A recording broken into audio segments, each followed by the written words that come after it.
Hey, this is Wayne and Cindy with the 416 Ministries. This is part of the interview series. Sitting here today with Brandon Greene, and it's good to catch up with you and good to be here this week. And let's just take a moment and introduce yourself and your family. Talk about where we are, because this is a pretty cool area. Well, my name is Brandon Greene. I am the senior minister for the Oakey Blvd Church of Christ here in Las Vegas, Nevada. Yeah, it's Vegas. It's Vegas. It's Vegas, man. Yeah, right. No more to say. It's Vegas. All right. Well, you are married and you have a family. So Yes. tell us a little bit about, introduce your family. I know they're not here right on So screen with us. I am married to the former Cynthia Sanchez. We have three beautiful girls, Layla, who's 6, Eliana, who's 5, and then our youngest, Aaliyah, and she is 9 months. Wow. Yeah. So you're a very young family. Yeah, very young family. That's cool Very young though. family. All right. And y'all have been here with the congregation as the minister. At least It will be 3 years September. 3 years. Yeah. All right. That's very good. And there's some interesting things. We'll talk more about the congregation and the work here and things like that, and get into that in just a moment. But I know also when we first met, you were coming to school at the Memphis School of Preaching. And so I want to talk about that for just a minute. Okay. Having graduated the Memphis School of Preaching. So tell us a little bit about the time, when you went, those years, and maybe some highlights or something that you picked up while you were there. So let's just talk about Memphis for a minute. Well, so before Memphis, I have never lived outside of Las Vegas. Okay. I hadn't been to too many places back south. I mean, I think the furthest I've been was Florida, Disney World, which is, it's its own place, different. its own way, its own world. And then I think I've been to Atlanta, but I was a baby. So I really hadn't experienced the South. So it was very much a culture shock for me, going all the way to Memphis. But we had several students that came from our congregation that went. I was the last one, at least for now, the last one that went. I went in 2012 to 2014, graduated in 2014. You've interviewed some of my classmates, Jake Sutton. Jake Sutton was my roommate before he got married. I got you. And he was he's a jokester. He is. He is. So that's a highlight. That's definitely a highlight.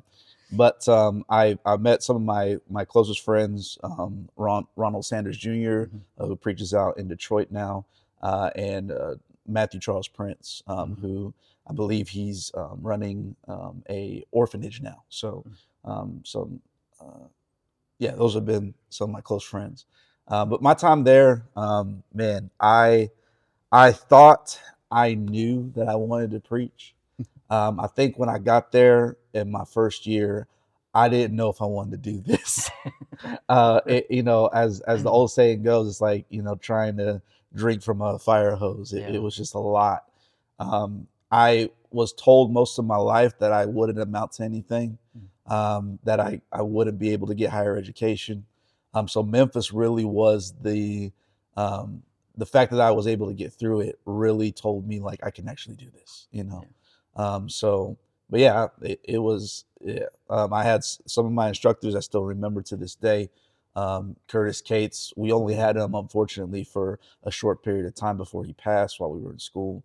But I still remember that class. I remember Brother Elkins. We had him for the book of Matthew. And man, that brother could just quote the entire book almost, So Brother Liddell's jokes. Oh man, yeah. Yeah. So his dry jokes. Right. He was actually our director when we first got there, and then Brother BJ Clark took over after that. So, but yeah, it was great. Well, and that's cool because we kind of span that same time frame. We graduated in 2009. Brother Liddell was, directing then, and it was Brother Clark's first year as an instructor. And so, so that kind of, you hit that end of that changeover, and I caught the first end of that part of that. But, when we think about the school, and you mentioned something that I hadn't really thought about in a while, the fact that, there are folks that come from all different backgrounds, to come into the school and it can be a culture shock. And we have a lot of foreign students right now. Mm-hmm. You know, it's probably a culture shock for them, Well, I'm sure. certainly. Mm-hmm. But you know, just coming from different parts of the country, and as we've been traveling, you know, with the 416 Ministries, and meeting congregations and meeting people from different areas of the country too, you know, it's been a little bit of a shock even for us. You know, in a good way though, to meet and to know brethren from different cultures and backgrounds. It's kind of helped broaden our sense of the church, broaden our sense of the kingdom in a little bit larger way, I think. But it really kind of helped us, I think, ultimately in ministry and local work and things like that. It kind of transferred into that. And though I'd been preaching a while, I think it really helped us in that sense.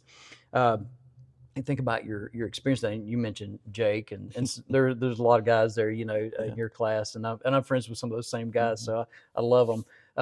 You know, when we think about maybe the time that you were in school, was there anything that surprised you, not just the culture, you know, in the South and things like that, but from the school perspective itself, that's translated into local work that might have helped you in some way?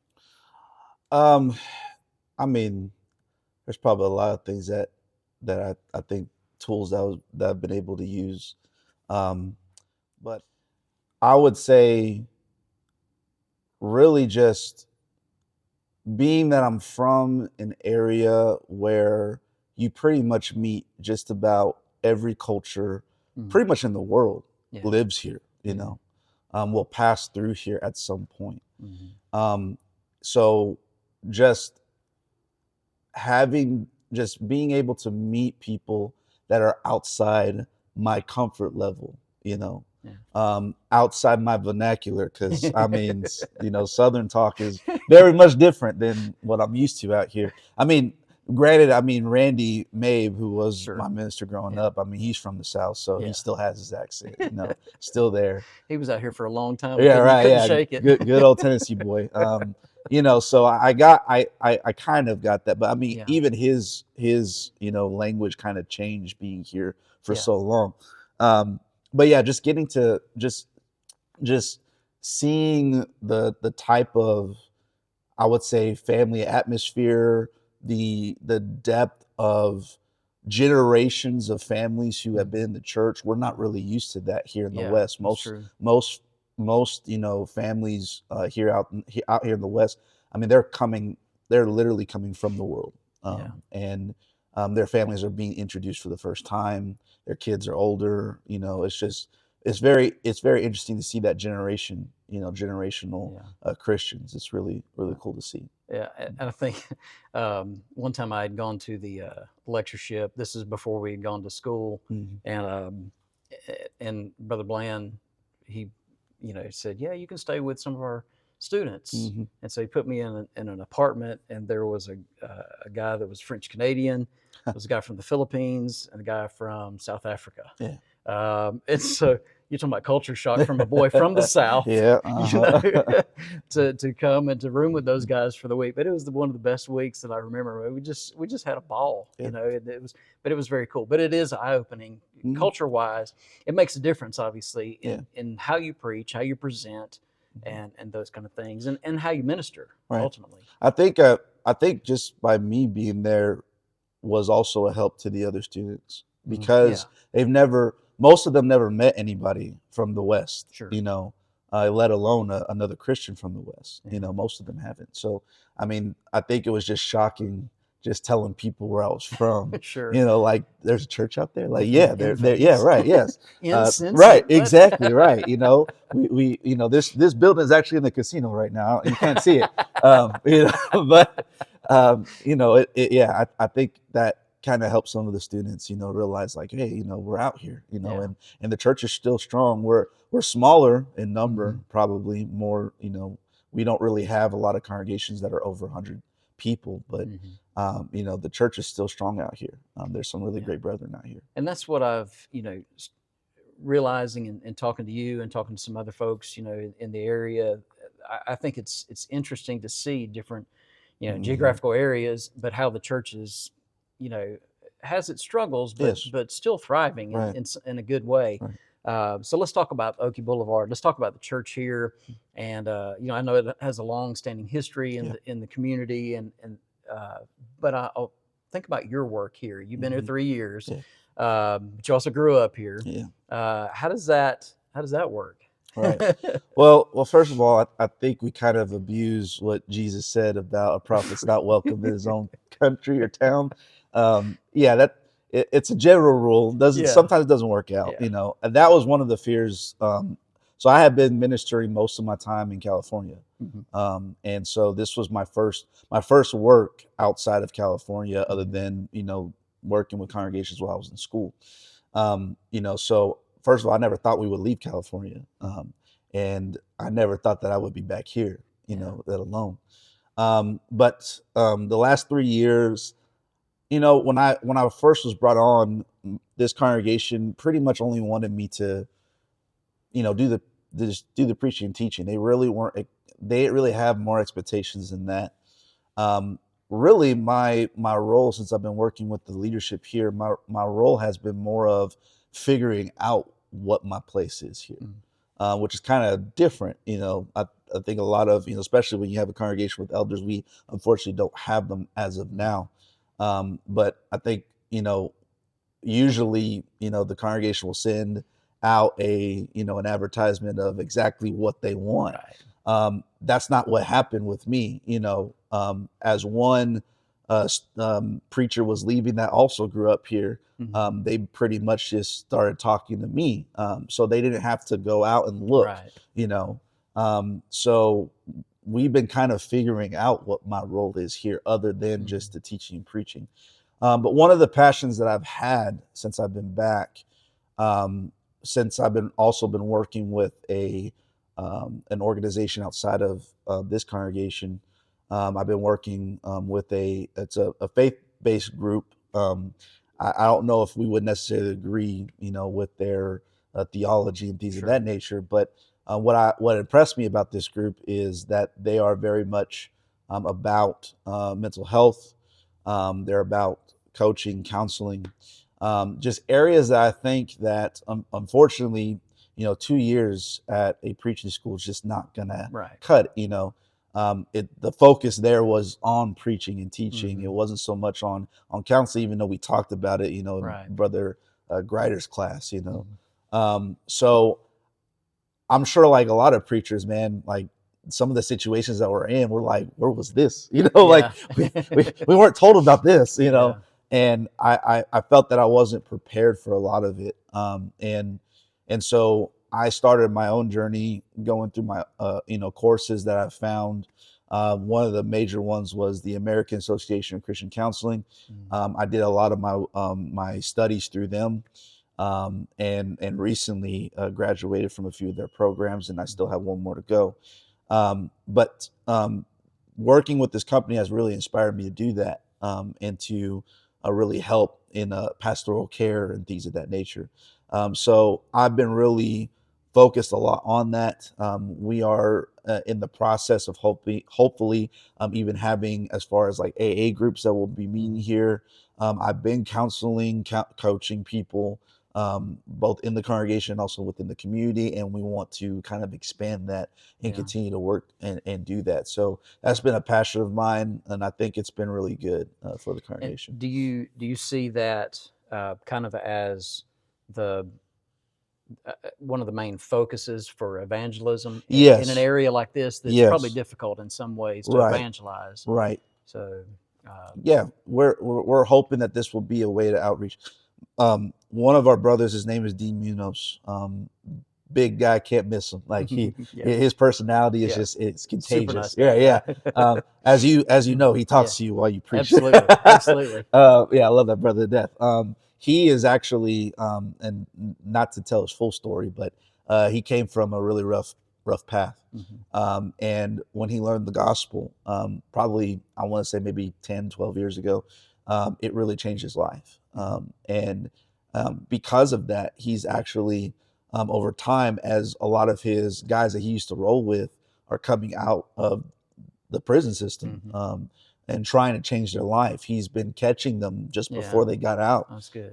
And so in studying with them while they were in prison, while they got out of prison, and first stop they come when they come out is right here. That's good. And we've baptized many of them, and great. they're plugged in and they're active with our congregation. And I know these guys want to also help in that way. And so we see it as an evangelistic tool. That's great. I think one of the fears, of course, is, well, we're definitely gonna look very different than probably most congregations. But I tell the congregation all the time, that's all right. Yeah. Like, we need to look more like our community. Yeah. And sometimes we don't. We kind True. of look more like a distant neighborhood, Right. far away. But I think our congregation is looking more and more like our community, and we're reaching our community probably in a way that a lot of congregations may not think about. Yeah, and I think when you think about a lot of what we talk about with 416 is trying to get plugged in. Yeah. Trying to not just congregationally get plugged into the community. Yeah.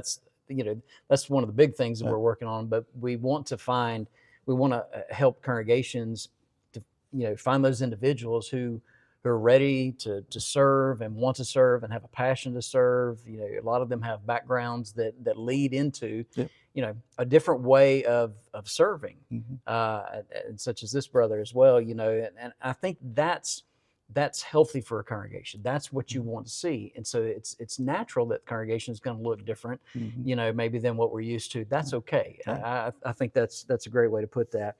And one thing that Cindy and I, we try to talk about it, edifying and encouraging congregations and individuals, and certainly preachers and preaching families.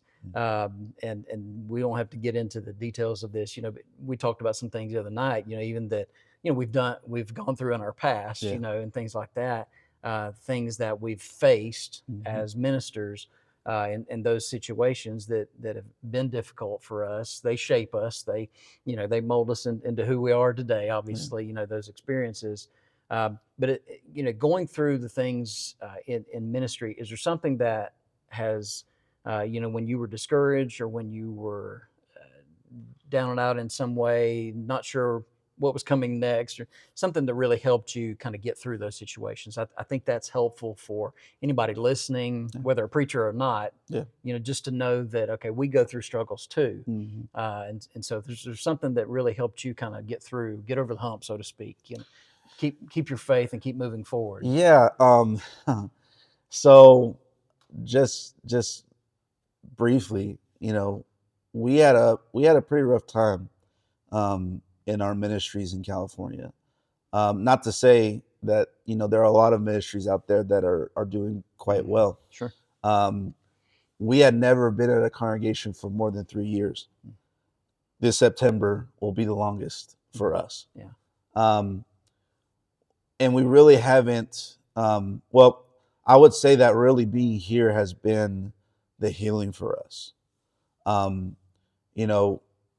It's one of the things that I can say, especially about this congregation, is that they have been such an encouragement to me, by letting me know that I matter, that there is value here, and that they're not. And one of the tools I would say that they, especially being at my hometown congregation, one of the fears that you have is, well, we saw you in diapers. Like, what do you got to tell me? Right. But they don't treat me that way.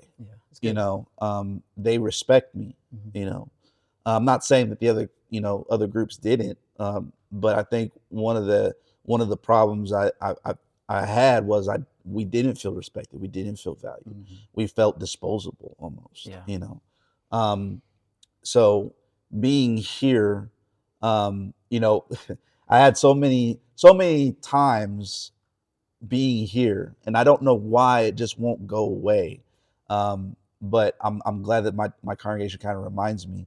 But there have been so many times where I've gone in that pulpit and I was like afraid the entire week for what I'm about to say to this congregation. Like they won't take it well. They won't take it well. And that's part of my experience. Like I've been called out in the middle of a Bible class, like not in a respectful way, like somebody yelling at me, like you stop that,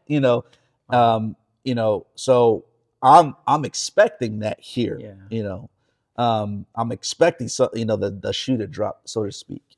But every time I present a lesson that I think is going to be like my I'm moving out lesson, as our instructor said, that moving lesson, but it's not them that moved, it's you. Every time that happens, I'll stand back there and I'm just waiting. And it's funny how many of the members will come to me and say, I've always believed that, I've always seen it that way. Or I've never heard that before. Thank you, or even when it's something that maybe somebody doesn't agree with, they don't yell at me. They don't, call me names. They don't say you're the worst preacher on the scum of the earth. I mean, they're very encouraging here, so I mean, this has been really, it's been a godsend being back, So the congregation here is a good healing place. Yes, it has been. And it's probably has a tendency to be that way for others from different backgrounds as well, coming through here, those maybe who have messed up even in the past, obviously, talking about a place to heal, a place to grow, and then to turn around to be a place to serve. And I think that's beautiful, thinking about the congregation. I think Cindy has a question for us as well. Yes, I do. So usually I ask about coffee shops and stuff like that, but we've been here for a week, so I've scoped out what I can, and it's disappointing. I'm so sorry. Coffee scene, but right. No. So Las Vegas obviously has a stigma in everyone's mind. Yes. And so when we were coming, I, of course, was like scouring, what can we do? We don't drink, we don't gamble, we don't, because that's in my mind all that everybody's doing. That's what we do. Our office workers, that's all we do. And so for me, I think if there is a family, maybe they're coming out this way for vacation and they would have a couple of days and they're visiting here at Oakey and they need to just spend some time doing some things. What are some recommendations for families, for anybody, that's just coming through and have a few days? Obviously, we want them to come here and visit y'all. Yeah, right. But what else could they do while they're here that's safe and that's fun? And so we actually have a children's museum that is close to the Strip. It's not on the Strip. It's actually close to the downtown area. My family, we go all the time. There's actually a discount that they give. One of the programs that's out this way, I think it's nationwide, called WIC, for mothers that are nursing and things of that nature. They actually give discounts, and so we can take the kids for I think $3 or something like that. So it's a fun experience. We try to do that a lot, especially when we have family and friends coming with kids. That's what we try to do that. Man, most of what we do here is eat. Like we just love eating. Yeah, there's plenty of eating to do. We have some awesome parks out here. Especially on the west side, we have some amazing parks. We have the M&M factory out here. They actually show you how they make the chocolate, so you can actually see the process. I mean, we have a lot of different shows. I mean, most of the time, a lot of people think that the only shows are people stripping or something. Like, no, that we have some really amazing shows out here. One of the Circus LA, Circus. I'm probably saying it wrong. They have some awesome shows that we love seeing. So there's a lot to do here. You really just have to look. Right. Yeah. We went out to Red Rock Canyon. Yeah. If you like to hike, yes. Stuff like that. Red Rock Canyon. There's lots of camping areas available if you have an RV or something. Right. And we went down and saw some sites yesterday, and there's so much parking for big vehicles that you don't usually have in a city. Yeah. So that's a convenience if you're just kind of coming through and staying for a couple of days Right. and had to pull your camper through somewhere. There's even garage parking for it. Right. Yeah, we have a lot of campgrounds for RVs and stuff like that. So yeah, all right. Yeah, we visited the Hoover Dam too while we were here. That's Yeah. not very far. I think No. it's 30 minutes, 40 minutes away or something like that. Great. Lake Mead area, Oh, yeah. you know, and all that. Yeah. It's gorgeous out there. Really, Mhm. it's and definitely an area to take family. Oh, yeah. You need to experience that and see it. It's pretty tremendous. Right. We're really not far from a lot of things. I know people that will take day trips to Southern California, come back. Yeah. We're probably about 4 hours away from there. We're 2 hours away from the Grand Canyon. You know, so I mean, there's quite Death a bit Valley of in the other direction. The other, you know, yeah. so Don't go during the summer, but Nope. yeah, just yeah. For sure. I think that is perfect because you can fly into Vegas pretty cheap. Yes. And then, Yes, we're cheap up. there's a sound congregation here, Mm-hmm. and then you can just disperse from here and go to different places. Right. Thank you. Mm-hmm. Appreciate you sitting down with us. Absolutely. And I appreciate being here with you and getting, you know, kind of catching up and getting to know each other a little bit better. Yeah.